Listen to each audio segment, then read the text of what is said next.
você. Agora eu tô aqui com, você já deve conhecer, o Dr. Souto, está aqui em Porto Alegre, eu vim para cá para fazer questão de gravar com ele esse primeiro podcast em vídeo, porque nem sempre vai ser em vídeo, né? Às vezes faz por áudio. Inclusive esse podcast, quando for em vídeo, você vai encontrar em vídeo, vai encontrar em áudio também, quiser escutar no teu iPhone, no teu Android, e também vai encontrar uma transcrição, né, de tudo que foi falado, escrito, se você preferir ler, enfim, para que todo mundo possa absorver a informação de acordo com as suas próprias preferências, né?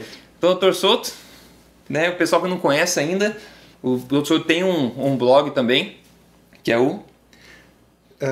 Dieta Low Carb e Paleolítica.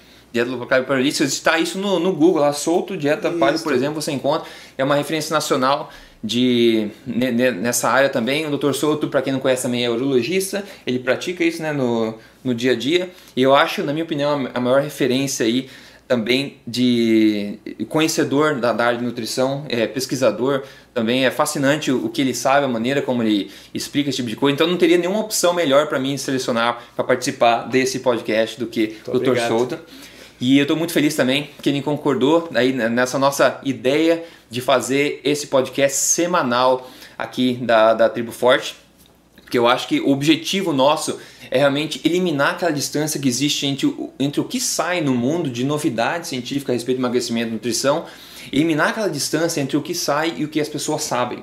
Então o objetivo é que esse pessoal que a gente chama do projeto Tribo Forte, né, que essa tribo se torne cada vez maior, se torne uma cidade, um país, uma nação, e o nosso objetivo é mudar tudo isso, que todo mundo que queira ter interesse em nutrição e emagrecimento encontre a informação correta. Que não exista distância entre o que sai agora no mundo e o que é disponível aqui. Então a nossa informação, nossa responsabilidade é trazer, né, todo o conhecimento que sai quentinho e passar aqui de uma forma tranquila, nesse bate-papo legal que a gente tem aqui.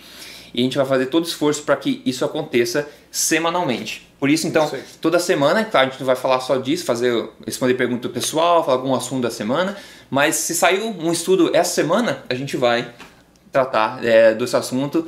O Dr. Souto vai passar os inputs dele, a ideia dele, a gente vai discutir aqui, às vezes a gente vai ter convidados, né? Às vezes a gente vai ter, por exemplo, nutricionista, alguma pessoa também específica de alguma área, talvez pessoas de fora do país, né? Nunca se sabe, como já aconteceu. E nesse caso, legendado, né? Nesse caso, legendado, então tudo para que a informação possa ser consumida, né? Então, a periodicidade do podcast é o seguinte, a intenção e nosso plano, nosso objetivo é postar toda terça-feira, às 7 da manhã, você vai ter um podcast aqui disponível para você se atualizar e também pegar as maiores dicas para emagrecimento, vida saudável e também saber o que a ciência está dizendo. Então, se sair aquelas balelas que sempre saem nas revistas por aí, infelizmente, o mundo está cheio dessas coisas, a gente vai dar nossa opinião, né? E nosso papel aqui, lembrando, né, Dr. Souto, não é prescrever nada, não é dizer o que você tem que fazer, o que não é informar, né? Informar. Nosso papel é educar. Daí, o nosso papel é passar a melhor informação que existe sobre o assunto para que você possa ver e fazer a decisão que você quer com base naquilo, né? Correto, com base na melhor evidência disponível. Melhor evidência. Então a gente vai falar sempre através de fatos, através de... Se alguma coisa for especulativa, a gente vai mencionar que é especulativa. Se alguma coisa for merecer mais atenção, a gente vai sugerir que dê mais atenção. Mas a decisão de fazer, de seguir, não seguir, é sempre sua. Tá? O nosso papel é de realmente informar tudo isso para você. Agora, o assunto de hoje, desse primeiro podcast, a gente pensou, é uma boa ideia a gente falar de uma maneira geral, para o pessoal situar o que engorda e o que emagrece, assim de forma geral. Porque ao longo dos podcasts a gente vai se aprofundar em várias coisas, a gente vai mencionar estudo de várias coisas, mas se você não entender, né, a base de tudo, você vai acabar ficando perdido. Então, para quem já é avançado, acho que vai tirar proveito dessa conversa, e para quem é iniciante, principalmente entender de uma maneira geral o que engorda, o que emagrece, que vai muito além de comer demais no almoço para engordar, né, doutor Souto? Exatamente. Agora eu vou dar uma olhadinha na minha agenda aqui, que a gente grava tudo ao vivo. Uma coisa interessante, antes de partir direto aqui pro assunto de hoje, que é o que engorda, o que emagrece, uma forma fácil para você entender, a gente vai responder duas perguntas aqui que o pessoal mandou pra gente. Então a gente quer fazer esse bate-papo com a comunidade também, que é bastante legal. Então a primeira pergunta, doutor, a gente pode responder, é do Alexandre Júnior. Ele postou o seguinte: você sabe em quanto tempo leva, depois de comer uma bomba glicêmica, ela começar a ser convertida em gordura? Essa foi a pergunta dele. A gente pode discutir agora uma resposta. Bom, só para que vocês saibam, eu não tinha visto as perguntas antes, eu não respondi. Surpresinha, colocar aí no ponto. Exatamente. Tá? Eu acho que uma bomba glicêmica... O que é uma bomba glicêmica? Vamos falar um exemplo, assim, um risoto seguido de um sorvete, um petit gâteau, uma coisa assim. A pessoa botou o pé na jaca, saiu de noite e comeu bastante carboidrato. Não existe possibilidade da pessoa engordar muito porque ela fez isso um dia. Ok? A quantidade de gordura que nós produzimos e acumulamos por dia, ela é pequena. Isso vai se notar como um aumento de peso, a pessoa vai efetivamente engordar no decorrer de semanas, meses e anos. Eu costumo dizer que a pessoa é o que ela faz na maior parte do tempo. Na maior parte do tempo. Tá? Então, quando a pessoa come uma bomba glicêmica, vamos dizer, e no dia seguinte se pesa e está 1 quilo mais pesado, pessoal, a pessoa não engordou 1 quilo. Okay? Ninguém engorda 1 quilo por dia, isso é impossível, tá? Porque nós teríamos que ter mais de 7.000 calorias de acúmulo na forma de gordura, e isso considerando que o corpo fosse 100% eficaz na conversão da totalidade dessas calorias em gordura. Então isso não é possível. Tá? Quando a pessoa está 1 quilo mais pesada no outro dia, isso inclui água, isso inclui glicogênio, que é a forma como o corpo armazena a glicose. Tá?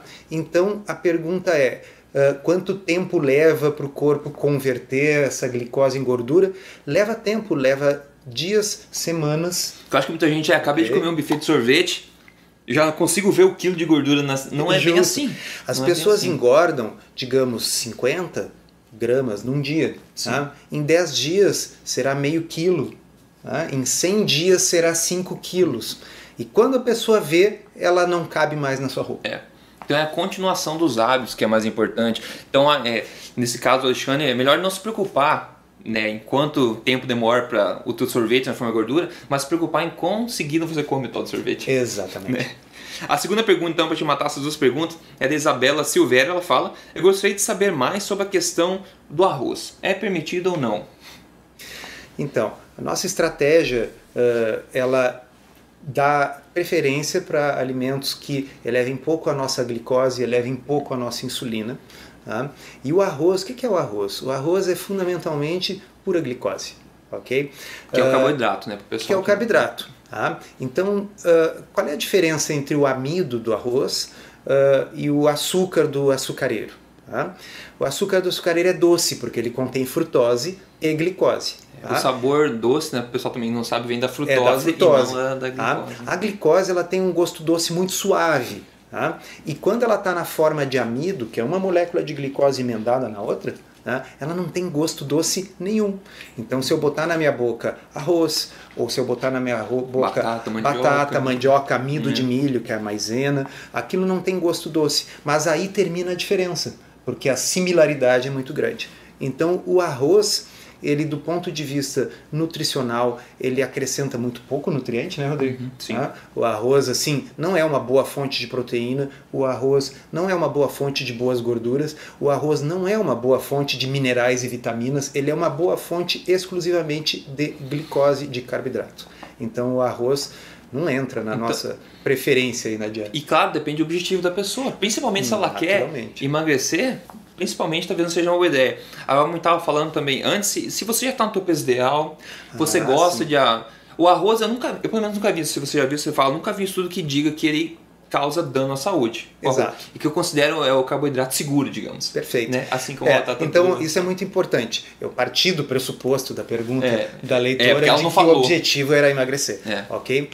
O arroz ele não é especialmente deletério para a saúde, por quê? Porque ao mesmo tempo em que ele não nos acrescenta muita coisa, mas ele não tem componentes tóxicos, ele não contém o açúcar, que é essa mistura da frutose com a glicose que a gente evita, né, pessoal? O acréscimo de açúcar na dieta. Tá?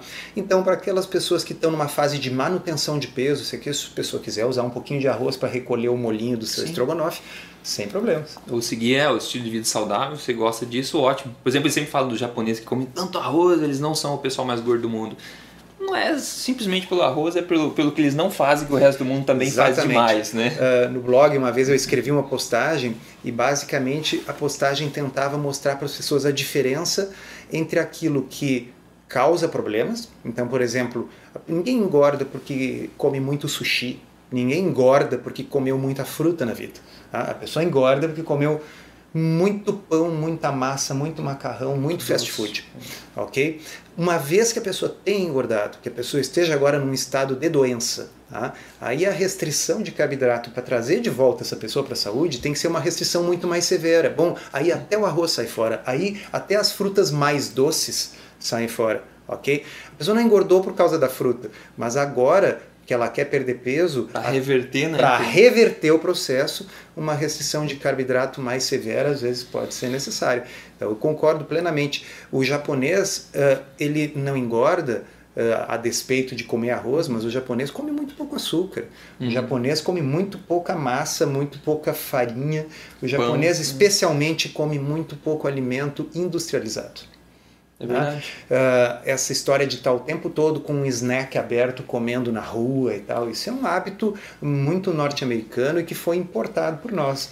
Tá? Mas isso não é a realidade do japonês, né? É verdade, perfeito. Isso já começa, eu acho, um pouco dentro do assunto principal que a gente já começou a falar, que é o que na verdade engorda. Por coincidência, as duas perguntas já levam a gente a entrar nesse assunto. O que engorda de fato e o que emagrece? Como a gente falou, a pessoa perguntou quanto tempo demora para a gordura sentar. Não o hábito, né? É o hábito a longo prazo. Então a gente pode começar assim. O que de uma forma geral, né? A gente fala muito de estudo científico, o blog do Dr. Souza é cheio de estudo científico, o Emagrecer de Vez tem bastante estudo científico também. Inclusive a gente disponibiliza os principais estudos científicos para o pessoal que gosta de ler completos, né? Dentro do portal da Tribo Forte também, que é um benefício que o pessoal, um membro tem. Isso é bem legal. Mas então, de uma forma geral, o que a gente pode dizer que engorda? Vamos tentar falar assim, o que o pessoal pensa assim, engorda, é fácil entender o que engorda, eu estou comendo demais. Só que vai um pouco além disso, né? Vai além disso. Vamos pensar o seguinte, por que a gente não incha porque bebe água demais? Tá certo? Tá? Chega um momento que a sede termina, tá? E a gente não faz isso contando quantos ml a gente está bebendo e quantos ml a gente está eliminando na forma de urina ou de suor, tá? Isso é uma coisa automática, né, pessoal? Tá? E para todos os animais de vida livre, tá? E para o ser humano até recentemente, isso também era uma coisa natural, o equilíbrio energético, tá? Quando a gente está atrás na necessidade calórica, a gente sente mais fome. Quando a gente comeu o suficiente, essa fome vai embora. É assim que deveria funcionar. Algo, obviamente, está perturbando esse equilíbrio no que diz respeito à alimentação. Eu achei, só para antes de você continuar, essa questão da água ficou sensacional, essa analogia. Imagine que essa perturbação que está acontecendo, imagine que você começa a beber água e esse equilíbrio não seja, o corpo não absorva e elimine mais a mesma quantidade. Ou seja, um pouco daquela água fica no organismo. Então, ao longo do tempo, você vai bebendo água, aquela quantidade que não sai fica nós viraríamos balões inchados, tá certo? Então, saindo agora da analogia da água, você pode continuar, que essa questão que você falou, o balanço energético tem alguma coisa ali, está travando, né, o funcionamento normal dele. Né? Então, ainda para pegar a analogia da água, se eu pudesse, por exemplo, bloquear o controle do líquido no corpo, bloquear o funcionamento dos rins, aí de fato a pessoa ia começar a reter, ia começar a ficar inchada, como a gente sabe que acontece. Tá? Então o que nós temos que identificar é assim, o que está bloqueando o controle natural do peso. Tá? Para nós não resta muita dúvida que são os alimentos altamente processados, tá? Aqueles que não são comida de verdade.